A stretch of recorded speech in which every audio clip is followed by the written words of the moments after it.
आज हम इस वीडियो में देखेंगे कंस्ट्रक्टर ओवरलोडिंग क्या होती है और कैसे हम उसे इम्प्लीमेंट कर सकते हैं। तो चलिए दोस्तों शुरू करते हैं। सबसे पहले कंस्ट्रक्टर ओवरलोडिंग, कंस्ट्रक्टर जो है सबसे पहले होता क्या है, कंस्ट्रक्टर होता है एक स्पेशल मेंबर फंक्शन जिसका नेम होता है हमारे क्लास के नेम जैसा। कंस्ट्रक्टर ओवरलोडिंग सिर्फ एक टेक्निक है जिसमें डिफरेंट पैरामीटर्स होते हैं हमारे कंस्ट्रक्टर के अंदर अलग अलग आर्ग्यूमेंट्स के साथ। सो लेट सपोज हम एग्जांपल ले लेते हैं। जैसे हमने मान लिया एक कंस्ट्रक्टर बनाते हैं हम इसमें। जैसे एक कंस्ट्रक्टर बनाया, कंस्ट्रक्टर का बनाया नेम, नेम है, इसमें हमने पैरामीटर्स दे दिए i n t a. Now ये एक कंस्ट्रक्टर है। ऐसे ही हमने दूसरा कंस्ट्रक्टर बनाया नेम, उसमें भी हमने पैरामीटर्स दे दिए जैसे i n t b comma string name या एन, लेट सपोज। यहाँ पे हमने एक ही नेम के, जैसे कि यहाँ देख सकते हैं, जैसे कि यहाँ पे है नेम एंड यहाँ भी है नेम। ये हमारी क्लास के नेम जैसा होता है, तो दोनों के नेम सेम है। बस इसका ओवरलोड कैसे किया है हमने, कंस्ट्रक्टर के जो पैरामीटर्स होंगे, जैसे इसमें एक है, इसमें दो पैरामीटर्स यूज किए हुए हैं। सिंपली इसे ही बोलेंगे हम कंस्ट्रक्टर ओवरलोडिंग, कि नेम एक होंगे लेकिन पैरामीटर्स की वजह से उन्हें डिफ्रेंशिएट भी कर सकते हैं, हम यूज भी कर सकते हैं। इसे कैसे इम्प्लीमेंट कर सकते हैं हम जावा में। यहाँ पे हम सबसे पहले हमारी फाइल बना लेंगे। हमने यहाँ पे बना ली कंस्ट्रक्टर ओवरलोडिंग की कॉन्स्ट डॉट ओवरलोड। यहाँ पे बना लेते हैं हमारे मेन फंक्शन को।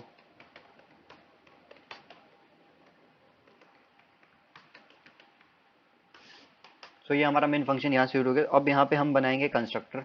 यहाँ पे है हमारा कंस्ट्रक्टर ओवरलोडिंग की क्लास का नेम हमने कॉपी कर लिया। यहाँ पे डाल दिया कंस्ट्रक्टर ओवरलोडिंग के लिए। पहला आर्ग्यूमेंट देते हैं हम इसे i n t a, integer type. Now दूसरा कंस्ट्रक्टर बना लेते हैं हम, जिसमें हम आर्ग्यूमेंट पास करेंगे इसे as a like string name comma string हमने पास कर दिया लास्ट नेम। हमने दो कंस्ट्रक्टर्स इसको बना लिए हैं जिनका नेम एक है, बस इनको पैरामीटर्स अलग है। जो पैरामीटर्स अलग है यही कंपाइलर को डिफरेंशिएट कराते हैं। फाइनली अब इसका हम बनाएंगे ऑब्जेक्ट। हमारी मेन क्लास को इसके नेम कॉपी कर लिया, अब इसका बनाते हैं ऑब्जेक्ट। ओबीजे हमने इसका ऑब्जेक्ट का नेम रख दिया है।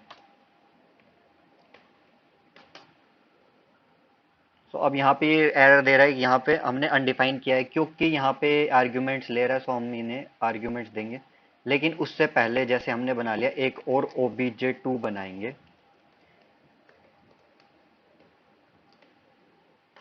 नाउ ये दो ओबीजे, पहला जो ऑब्जेक्ट बनाया हमने ओबीजे, वो होगा हमारे पहले कंस्ट्रक्टर के लिए जो लेकर जाएगा आई एन टी ए को। सेकंड जो ओबीजे बनाया हमने वो होगा हमारे दूसरे कंस्ट्रक्टर के लिए जो दो वैल्यूज लेके जाएगा, name and last name. Now अब यहाँ पे हम वेरिएबल्स को डिक्लेयर करते हैं हमारे। आई एन टी यहाँ पे रख लिया हमने एक्स। नाउ स्ट्रिंग के लिए हम रख लेंगे हम first name and last name. Last तो हमने लिया हुआ है, यहाँ पे लास्ट कर देते हैं। नाउ यहाँ पर जो हमारा वेरिएबल लिखकर आएगा, ए जो भी हमारे वैल्यू लिखकर आएगा हमारे फंक्शन से, ऑब्जेक्ट से, ये हो जाएगी एक्स के अंदर। हम एक्स इज इक्वल्स टू कर देंगे, एक की वैल्यू चली जाएगी एक्स में। नाउ यहाँ पर हम डालेंगे हमारी कंस्ट्रक्टर में स्ट्रिंग की value, string name and last name. यहाँ पे फर्स्ट नेम के अंदर हम डाल देंगे पहला हमारा जो ये नेम है, सिंपल नेम। नाउ जो लास्ट है हमारा, इस लास्ट वेरिएबल में डालेंगे हम हमारा ये लास्ट नेम।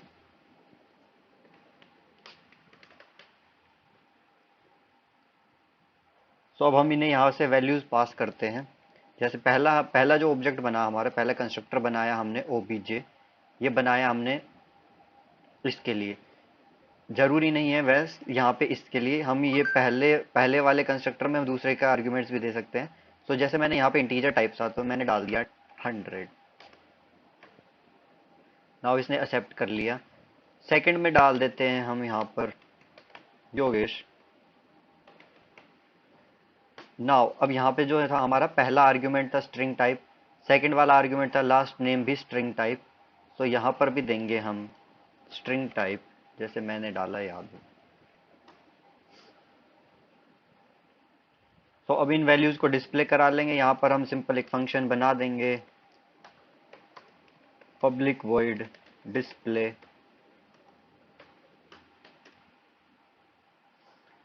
नाउ यहाँ पर हम क्या डिस्प्ले कराएंगे, हम यहाँ पर इनको डिस्प्ले करा देंगे जो भी हम वैल्यूज लेकर आए हैं और हमने स्टोर करी ग्लोबल वेरिएबल में। तो यहाँ पर आ जाएगा आईडी प्लस, हम यहाँ पर डिस्प्ले करेंगे आईडी जो हमारा एक्स है उसमें हमने डाला है, जो हमारी आईडी हमने दी है उसे, कोमा नहीं प्लस। फिर यहाँ पर डाल देंगे हम \t फॉर टैब। नाउ यहाँ पर हम डालेंगे नेक्स्ट फर्स्ट नेम, देन यहाँ पर हमारा जो फर्स्ट नेम में हमने वैल्यू डाली है,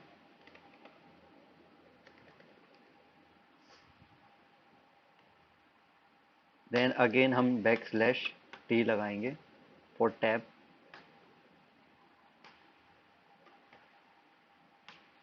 नाउ अब यहाँ पर डाल देंगे हम लास्ट नेम हमारा प्लस,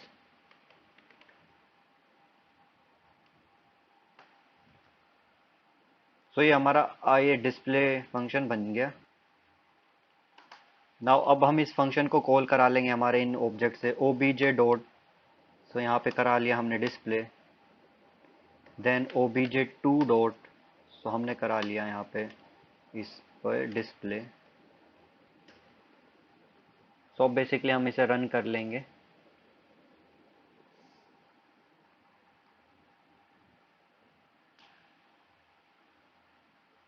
सो यहाँ पे आ गया हमारा इंटीजर 100। बाकी first name and last name नहीं, क्योंकि हमने कोई वैल्यूज पास नहीं की थी, तो ये बाय डिफॉल्ट इसे कॉल कर रहा है, इसे हम एरर सही कर लेंगे।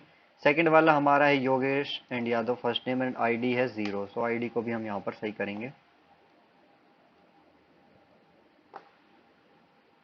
तो जो डिफरेंस आ रहा है वो इसकी वजह से है, यहाँ पे हमने तीनों के तीनों को एक साथ प्रिंट कराया है, so first name last name जरूरी नहीं, क्योंकि जब ये ऑब्जेक्ट कॉल किया तो हमारा इसमें कोई भी वैल्यूज नहीं थी हमारी, इसी वजह से वो नल क्रिएट हो रहा है।